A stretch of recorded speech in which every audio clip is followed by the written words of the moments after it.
سورۃ الانعام کی آیت 151 میں ارشاد باری تعالیٰ ہے، قُلْ تَعَالَوْا أَتْلُ مَا حَرَّمَ رَبُّكُمْ عَلَيْكُمْ أَلَّا تُشْرِكُوا بِهِ شَيْئًا وَبِالْوَالِدَيْنِ إِحْسَانًا وَلَا تَقْتُلُوا أَوْلَادَكُمْ مِنْ إِمْلَاقٍ نَحْنُ نَرْزُقُكُمْ وَإِيَّاهُمْ وَلَا تَقْرَبُوا الْفَوَاحِشَ مَا ظَهَرَ مِنْهَا وَمَا بَطَنَ وَلَا تَقْتُلُوا النَّفْسَ الَّتِي حَرَّمَ اللَّهُ إِلَّا بِالْحَقِّ ذَلِكُمْ وَصَّاكُمْ بِهِ لَعَلَّكُمْ تَعْقِلُونَ۔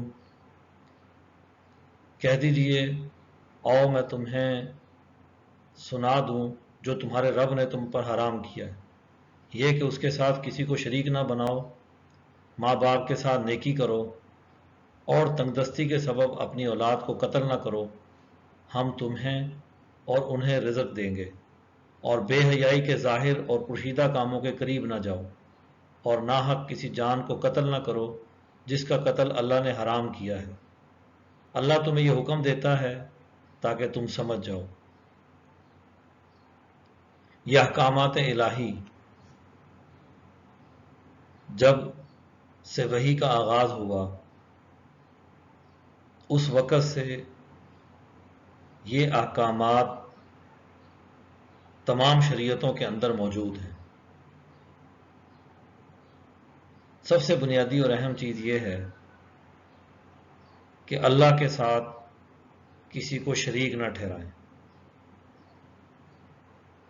اور یہ شرک اس کی ذات، اس کے صفات اور اس کے احکام، تینوں چیزوں کا شرک یہ ناقابل قبول ہے۔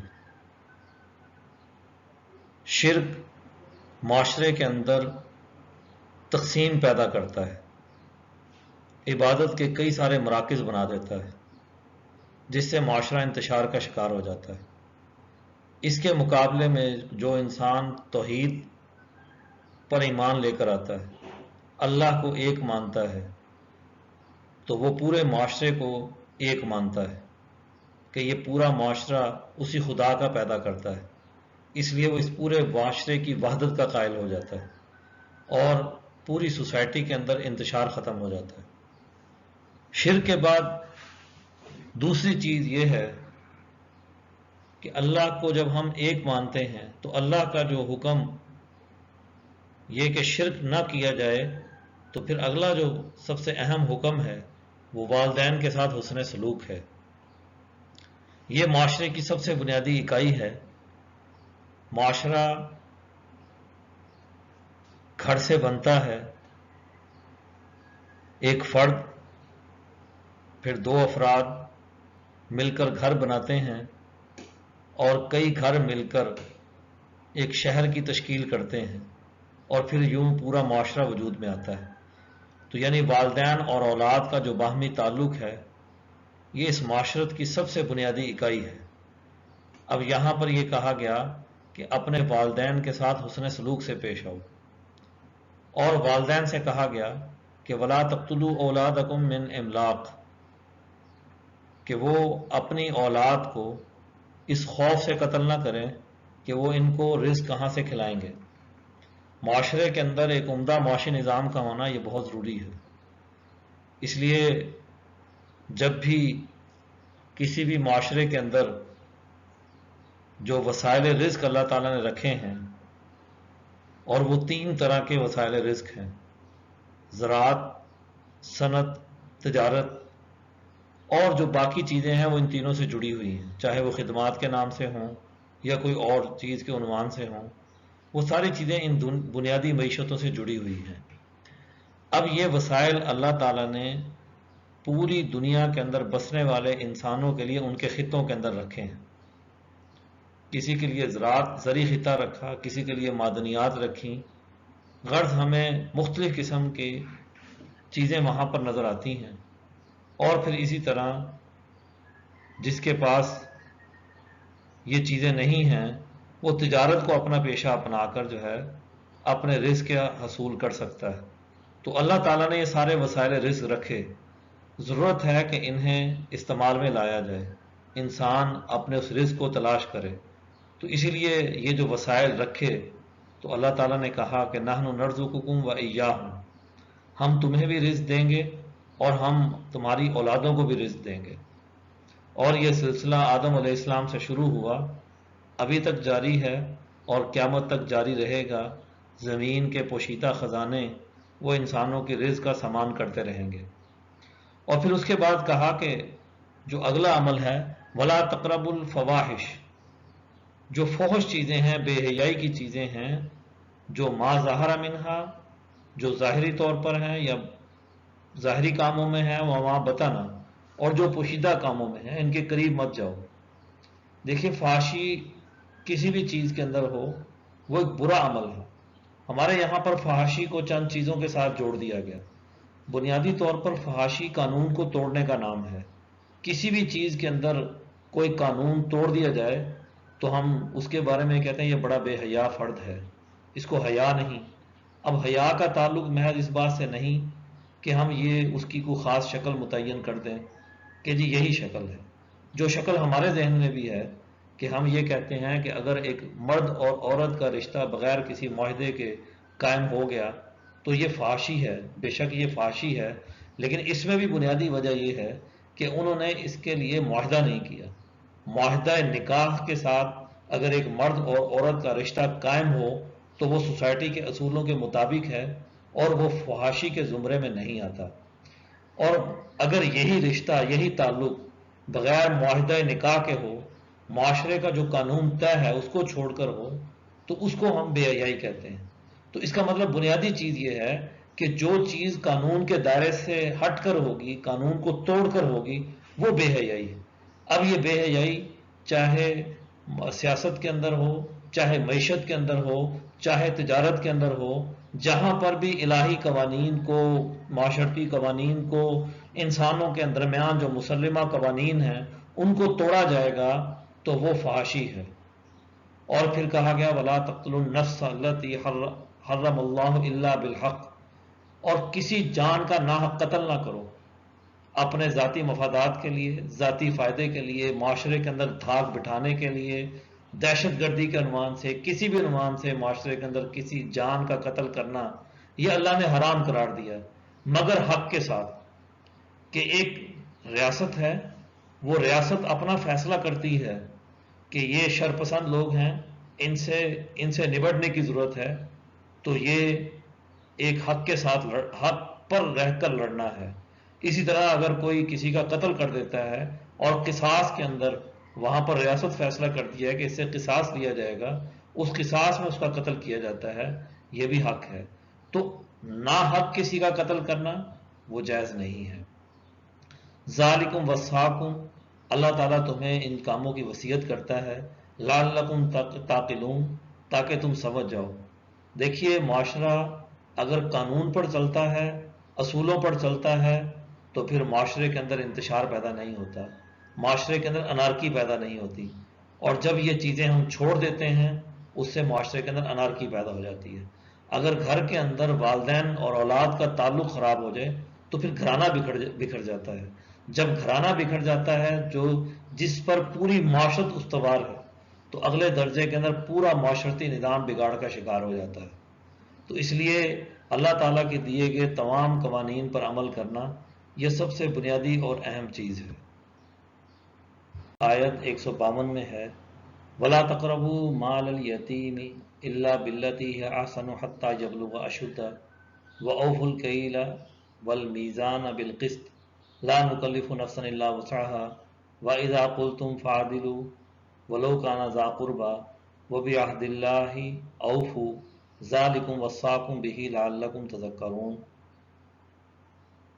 ارشاد باری تعالیٰ ہے اور سوائے کسی بہتر طریقے کے یتیم کے مال کے پاس نہ جاؤ یہاں تک کہ وہ اپنی جوانی کو پہنچے، اور ناپ اور تول کو انصاف سے پورا کرو۔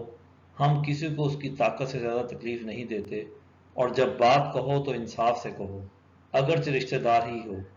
اللہ کا عہد پورا کرو، تمہیں یہ حکم دیا ہے تاکہ تم نصیحت حاصل کرو۔ اب اس کے بعد اگر جیسا کہ پچھلی آیت میں یہ بیان کیا گیا، والدین اور اولاد کا تعلق بیان کیا گیا، اور اب یہاں پر یہ کہا جا رہا ہے کہ اگر کسی کے والدین وفات پا جائیں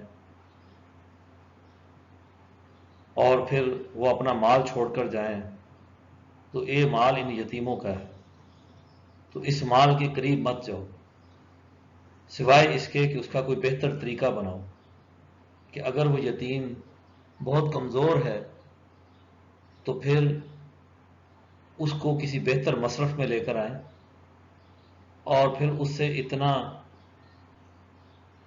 کمائیں کہ اس سے اس یتیم کا خرچ بھی پورا ہو، یہاں تک کہ وہ اپنی جوانی تک پہنچ جائے۔ ایسا عمل نہیں ہونا چاہیے کہ آپ اس مال سے اس کی کفالت کریں اور ایک وقت آئے کہ وہ مال ختم ہو جائے۔ اس مال کا ایسا انتظام بنائیں کہ وہ مال کسی تجارت میں لگے، کسی مناسب اور جائز جگہ پر اس کی انویسٹمنٹ ہو، اور پھر اس سے جو آمدنی ہو اس سے اس یتیم کی کفالت کا نظام ہونا چاہیے۔ اور یہ بھی نہیں ہونا چاہیے کہ آپ اس کے مال کو کسی دوسرے مال کے ساتھ بدل دیں۔ اس کا بالکل ٹھیک ٹھیک حساب وہ رکھنا ضروری ہے، جتنی اس کی حصے میں آمدنی آئے، جتنا اس کی کفالت پر خرچ ہو اتنا ہی لیا جائے۔ اور پھر اسی طرح اگر اس کے اوپر کوئی اٹھنے والے مزید اخراجات ہیں، ایک شخص انویسٹمنٹ کرتا ہے، اپنے کاروبار میں لگاتا ہے، اور پھر وہ اس میں سے کچھ حصہ چونکہ اس نے اسے خود کاروبار میں لگایا، وہ خود بھی محنت کرتا ہے، تو اس میں سے مناسب حصہ لے، یہ نہیں کہ وہ اس مال کو اسی نام سے پورا ہڑپ کر جائے۔ اور پھر یہ کہا کہ اگلا اصول بیان کیا کہ ناپ اور تول کے اندر کسی چیز کی کمی نہیں ہونی چاہیے، یہ عمل پورے انصاف کے ساتھ ہونا چاہیے۔ پچھلی بعض اقوام کے اندر یہ بات رہی کہ وہ ناپ تول کے اندر کمی کرتے تھے، جب کسی کو چیز دینی تو کم کو تول کر دینی، کسی سے لینی تو زائد لے لینی، تو ہر ایک معاملے کے اندر ناحق کام کرتے تھے۔ تو یہاں پر یہ کہا گیا کہ یہ عمل پورے انصاف کے ساتھ ہونا چاہیے، یہ لین دین کا نظام ہو، اس کو بہترین طریقے سے ہونا چاہیے۔ اور پھر یہ کہا گیا کہ یہ جو قانون ہم بیان کر رہے ہیں، ان قوانین پر عمل کرنے کی صلاحیت یہ اللہ تعالیٰ نے انسانوں کے اندر رکھی ہے۔ یہ سیدھی سیدھی باتیں ہیں، ہر ایک شریف النفس انسان ان باتوں کو پسند کرتا ہے، جس کی فطرت سلیم ہے وہ ان باتوں کو اپنانا پسند کرتا ہے۔ تو اس لیے یہ اللہ تعالیٰ کے جو قوانین ہیں، یہ جو اس کے احکامات ہیں، یہ انسانی صلاحیت کے مطابق ہے۔ اللہ تعالیٰ نے انسانوں کے اندر انہی احکامات کی کو ماننے کی، ان پر عمل کرنے کی صلاحیت رکھی ہے۔ تو کہا گیا وَإِذَا قُلْتُمْ فَاعْدِلُوا، اور جب تم کوئی بات کہو تو انصاف سے کہو، اس کے اندر ناانصافی نہیں ہونی چاہیے۔ جیسے ناپ تول کے اندر انصاف کی بات ہے، ایسے ہی تمہارے قول، تمہارے وعدے، ہر چیز کے اندر انصاف ہونا چاہیے، چاہے وہ معاملہ تمہارے کسی رشتہ دار کا ہی ہو۔ یہ نہیں کہ اگر بات رشتہ دار کے خلاف جا رہی ہے تو آپ وہاں پر جھوٹ سے کام لیں، عدل کا، انصاف کا پہلو چھوڑ دیں، چاہے اس میں آپ کا کوئی قریبی عزیز ہی کیوں نہ ہو، تو ہر معاملے کے اندر عدل و انصاف کو پیش نظر رکھنا ہے۔ اور پھر جو اللہ سے وعدہ کیا ہے ان تمام چیزوں کا، تو اس وعدے کو پورا کرو۔ ذالکم وصاکم، اللہ تعالیٰ تمہیں یہ حکم دیا ہے، لعلکم تذکرون، تاکہ تم نصیحت پکڑو۔ پیچھے بھی یہی بات کی گئی، پچھلی آیت میں بھی چند احکامات بیان کرنے کے بعد یہاں پھر یہ کہا گیا کہ اللہ کے اس حکم پر عمل کرنا ہے۔ تو یعنی قرآن حکیم کے یہ تمام احکامات محض نصیحت کے درجے تک نہیں ہیں، بلکہ اس لیے ہیں کہ ان کے اوپر معاشرت استوار کی جائے۔ معاشرتی استحکام کی بنیاد انہی چیزوں پر ہے۔ اگر ہم معاشرے کے اندر ان چیزوں کو چھوڑ دیں گے تو پھر معاشرہ جو ہے وہ انتشار کی طرف چلا جائے گا۔ اسی بات کی طرف اشارہ آیت نمبر 153 میں کیا گیا، وَأَنَّ هَذَا صِرَاطِي مُسْتَقِيمًا فَاتَّبِعُوهُ وَلَا تَتَّبِعُوا السُّبُلَ فَتَفَرَّقَ بِكُمْ عَنْ سَبِيلِهِ ذَلِكُمْ وَصَّاكُمْ بِهِ لَعَلَّكُمْ تَتَّقُونَ۔ اللہ تعالیٰ فرماتے ہیں کہ بے شک یہی میرا سیدھا راستہ ہے۔ یہ جتنے احکامات بیان کیے، ان احکامات پر عمل کرنا ہی میرا سیدھا راستہ ہے، سو اسی کا اتباع کرو، اسی سیدھے راستے کی اتباع کرو۔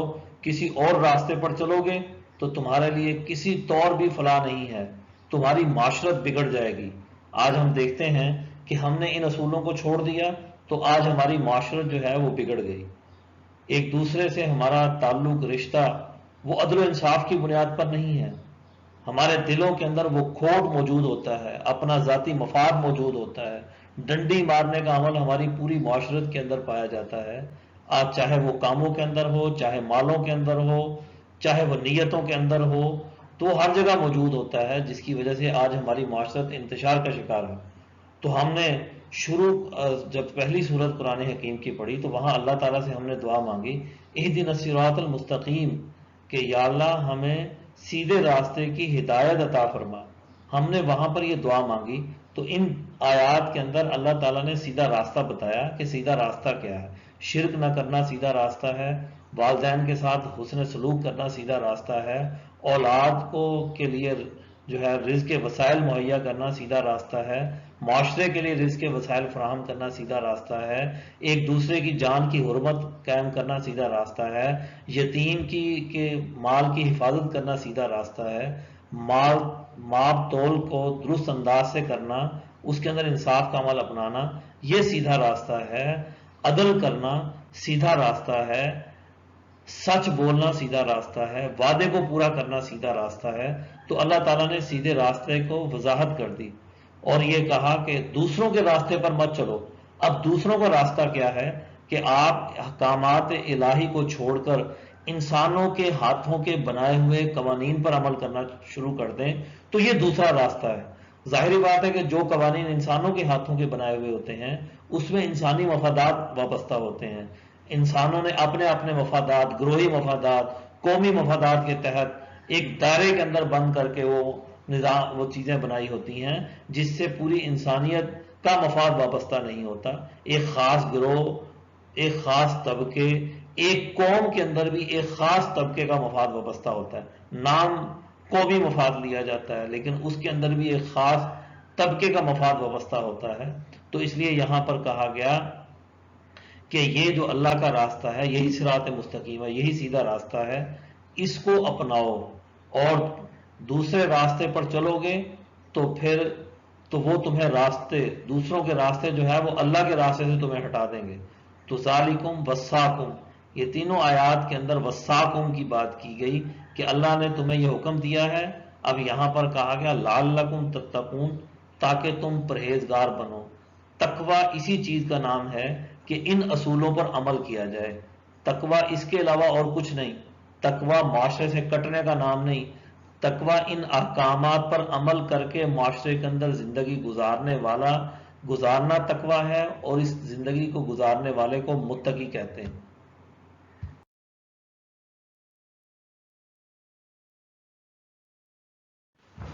سورۃ الصف کی آیت نمبر 1، سبح للہ ما فی السماوات و ما فی الارض وہو العزیز الحکیم، میں اللہ تعالیٰ نے فرمایا جو مخلوقات آسمانوں میں اور جو زمین میں ہے اللہ کی تسبیح کرتی ہے اور وہی غالب حکمت والا ہے۔ اللہ تعالیٰ کی تسبیح کیا ہے؟ جب ہم زمین اور آسمان میں غور کرتے ہیں تو ہمیں بے شمار چیزیں ایک رنگا رنگی نظر آتی ہے۔ کہیں پانی ہے، کہیں میدان ہیں، کہیں پہاڑ ہیں، کہیں صحرا ہیں، کہیں سرسبز علاقے ہیں، کہیں برفانی علاقے ہیں، رنگ برنگ کے پرندے ہیں، قسم ہا قسم کے درخت ہیں اور مختلف قسم کے جانور ہیں، اور ان جانوروں میں مختلف نسلیں اور مختلف قسمیں ہیں، اور ان سب کے اندر ایک ربط ہے، اور پھر اس کی اشرف المخلوقات انسان ہے جو ایک تمدن تشکیل دیتے ہیں، اور ان کا یہ تمدن تشکیل دینے کا عمل حضرت آدم علیہ السلام سے شروع ہوا اور قیامت تک جاری رہنا ہے۔ کیا کیا ترقیات انسان کر رہا ہے، اور اسی طرح اس کا آسمان کا ایک نظام ہے جس کے اندر ہمیں سورج، چاند، ستارے اور بہت سے سیارے اور بہت ساری کہکشائیں ہمیں نظر آتی ہیں، اور ابھی بہت ساری ایسی دریافتیں ہیں جو انسان نے کرنی ہے۔ اور قرآن حکیم نے کہا کہ سخر لکم ما فی السماوات و ما فی الارض، زمین اور آسمان میں جو کچھ ہے یہ سب تمہارے لیے تسخیر کر دیا گیا ہے۔ تو اب جب اتنی چیزیں انسان دیکھتا ہے، ان کے اندر غور و فکر کرتا ہے، آسمان میں زمین میں غور و فکر کرتا ہے، اس کے اندر ایک میکنزم پاتا ہے، ایک سسٹم پاتا ہے، ہر چیز کے اندر ایک سسٹم نظر آتا ہے، اور اگر یہ چیزیں اس سسٹم کے دائرے کے اندر رہ کر کام کریں تو ہمیں کہیں ٹکراؤ نظر نہیں آتا۔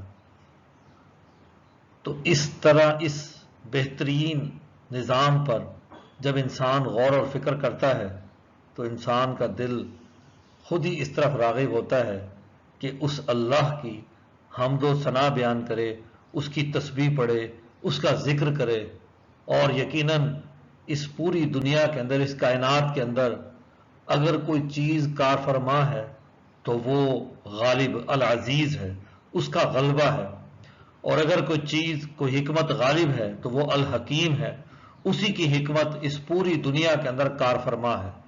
تو اب آپ غور کریں کہ جس نے ہر چیز کے اندر ایک نظام بنایا، اگر انسان اپنے اپنے معاشروں کے اندر اس اللہ کا دیا گیا نظام تشکیل دیں، اسی کے تحت اپنی سیاست، اپنی معیشت اور اپنا سماج بنائیں، تو کتنا خوبصورت معاشرہ تشکیل پائے گا، اور ہر شخص تمام فکروں سے آزاد ہو کر، معاشی دیگر سماجی فکروں سے آزاد ہو کر ایک بہترین نظام کے اندر رہ کر وہ اللہ کی تسبیح کی طرف بھرپور متوجہ ہوگا۔ اور اگر کوئی اس کا انکار کرے گا تو پھر وہ بھوک سے دوچار ہوگا، بدامنی سے دوچار ہوگا، معاشرتی انارکی سے دوچار ہوگا، اور اس کا پورا ذہن انہی چیزوں کے اندر لگ کر رہ جائے گا۔ اس لیے اللہ تعالیٰ نے زمین اور آسمان میں جو کچھ پیدا کیا اس پر غور و فکر کریں، اس کی وہ عزت والا ہے، وہ حکمت والا ہے، وہ غالب ہے۔ تو جب ہم اپنے معاشروں کے اندر اس کے بتائے ہوئے نظام کے مطابق زندگی گزاریں گے، ہم قرآن حکیم کے اندر تدبر کریں گے، غور و فکر کریں گے، تو پھر اس کے نتیجے کے اندر ایک بہترین معاشرت تشکیل پائے گی۔ سورۃ الصف کی پہلی آیت کا مطالعہ ہم نے کیا۔ سورۃ الصف کی آخری آیت، آیت نمبر 14 ہے۔ ارشاد باری تعالیٰ ہے، یا ایھا الذین آمنوا کونوا انصار اللہ کما قال عیسی ابن مریم للحواریین من انصاری الی اللہ قال الحواریون نحن انصار اللہ فآمنت طائفة من بنی اسرائیل وکفرت طائفة فأیدنا الذین آمنوا علی عدوهم فأصبحوا ظاہرین۔ صدق اللہ العظیم۔ اے ایمان والو، اللہ کے مددگار ہو جاؤ، جیسا کہ ابن مریم نے حواریوں سے کہا تھا کہ اللہ کی راہ میں میرا مددگار کون ہے؟ حواریوں نے کہا ہم اللہ کے مددگار ہیں۔ پھر ایک گروہ بنی اسرائیل کا ایمان لایا اور ایک گروہ کافر ہو گیا، پھر ہم نے ایمانداروں کو ان کے دشمنوں پر غالب کر دیا، پھر تو وہی غالب ہو کر رہے۔ دیکھیے، معاشرے کے اندر کوئی بھی عمل وہ ایک جماعت کے ساتھ ہی انجام پذیر ہوتا ہے۔ معاشرتی عمل کوئی شخص تنہا نہیں کر سکتا، اس کے ساتھ معاونین ہوتے ہیں، وہ اپنے ساتھ معاونین کی ایک جماعت بناتا ہے۔ تو یہاں پر بھی کہا گیا کہ اے ایمان والو، اللہ کے مددگار ہو جاؤ۔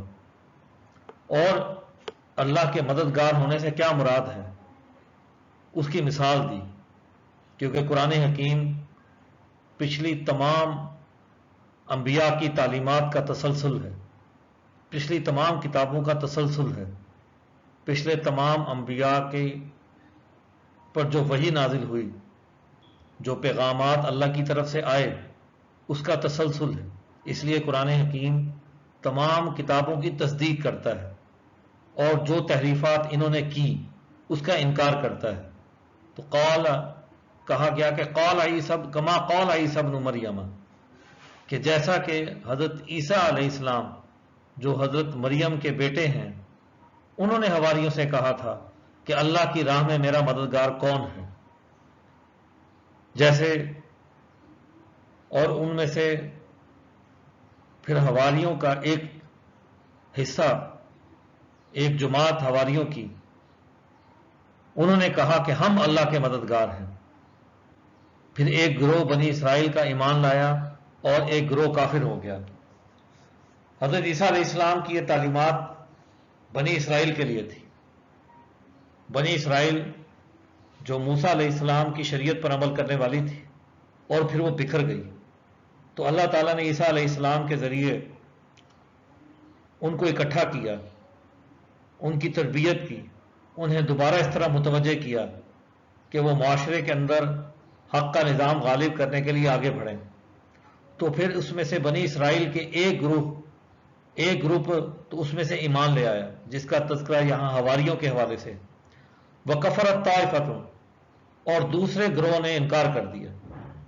اور پھر اللہ تعالیٰ فرماتے ہیں کہ ہم نے ایمانت داروں کو اس گروہ پر غالب کر دیا جس کو یہاں دشمن گروہ قرار دیا گیا، کہ جو کافر تھا، جس نے عیسیٰ علیہ السلام کے قانون کو ماننے سے انکار کر دیا، عیسیٰ علیہ السلام کو ماننے سے انکار کر دیا. تو ایمان والے ان کے اوپر غالب آئے اور وہی غالب ہوں گے. فَأَصْبَحُوا ظَاهِرِينَ، تو یہ غلبہ ہو کر رہتا ہے. تو یہی بات اب یا ایھا الذین آمنوا صحابہ سے کہی گئی کہ آپ لوگ میں سے کون اس بیڑے کو اٹھائے گا، کون اللہ کا مددگار ہوگا. تو اس عمل کو صحابہ نے پوری ذمہ داری سے اٹھایا اور حضور اکرم صلی اللہ علیہ وآلہ وسلم کا ساتھ دیا، اور پھر قرآن حکیم کے اصولوں پر ایک بہترین معاشرت قائم کی.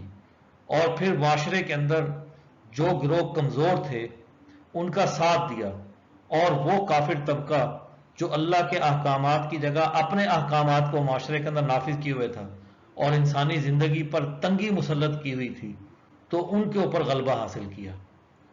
تو یہ ایک پوری تاریخ ہے، پورا تاریخی تسلسل ہے.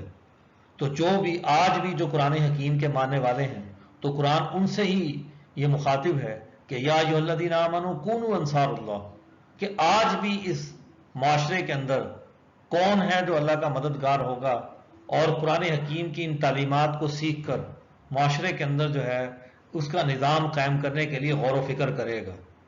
معاشرے کے اندر یہ قرآنی احکامات کو نافذ کرنے کا طریقہ کار کوئی جذباتی، کوئی رد عمل کا طریقہ کار نہیں، کوئی مار دھاڑ کا عمل نہیں، یہ غور و فکر کا عمل ہے، یہ تدبر کا عمل ہے. اس کے اوپر اس انداز سے تدبر اور غور و فکر کیا جائے کہ معاشرے کے اندر ایک تعمیری انداز سے کام آگے بڑھے اور اسی تعمیری انداز سے یہ عمل معاشرے کے اندر وقوع پذیر ہو اور ایک بہترین قرآنی اصولوں پر معاشرت استوار ہو.